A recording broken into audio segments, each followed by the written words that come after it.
হিজড়ে মাসিরা যেতে না যেতেই কোথায় থেকে আবার ডমরা এসে হাজির। ডম কি বা কে, এরা বা কেনই আসে তোমরা অনেকেই হয়তো জানো না। ইভেন আমিও জানতাম না, গ্রামের বাড়িতে এসেই জানলাম। আজকে 2 রকমের বিস্কিট আর চালের পাঁপড় বানিয়েছি। চলো রেসিপিটা শেয়ার করতে করতে তোমাদের গল্পটা বলি। আজ থেকে ঠিক 1 মাস আগে, বাবুর বয়স তখন 2 মাস ছিল, আমরা গ্রামের বাড়িতে যাই। হঠাৎ একদিন দুপুরবেলায় 2জন লোক বাড়ির সামনে এসে বাজনা বাজাচ্ছিল।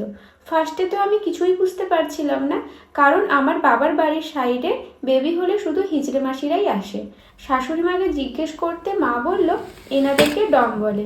যাদের বাড়িতে ছেলে বাচ্চা হয় শুধু নাকি তাদের বাড়িতেই যায় এবং বাজনা বাজায়।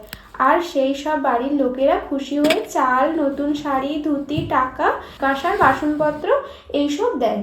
তখন মাকে আবার প্রশ্ন করলাম, তাহলে আমাদের বাড়িতে কেন এসেছে? আমাদের তো লক্ষ্মী হয়েছে।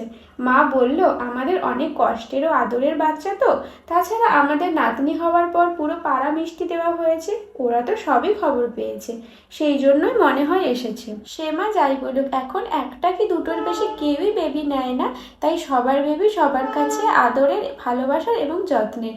তোমাদের সাথে কথা বলতে বলতে আমার চালের পাঁপড়, বিস্কিট সমস্ত কিছু হয়ে গিয়েছে। আর এদিকে দেখো, আমার শ্বশুর মশাই বাবুর নেল কাটার চেষ্টা করছে, কিন্তু একটাও নেল কেটে উঠতে পারছিল না। ভিডিওটা কেমন লাগলো অবশ্যই জানিও। দেখা হচ্ছে নেক্সট কোনো ভিডিওতে। তোমরা সবাই খুব ভালো থেকো, বাই।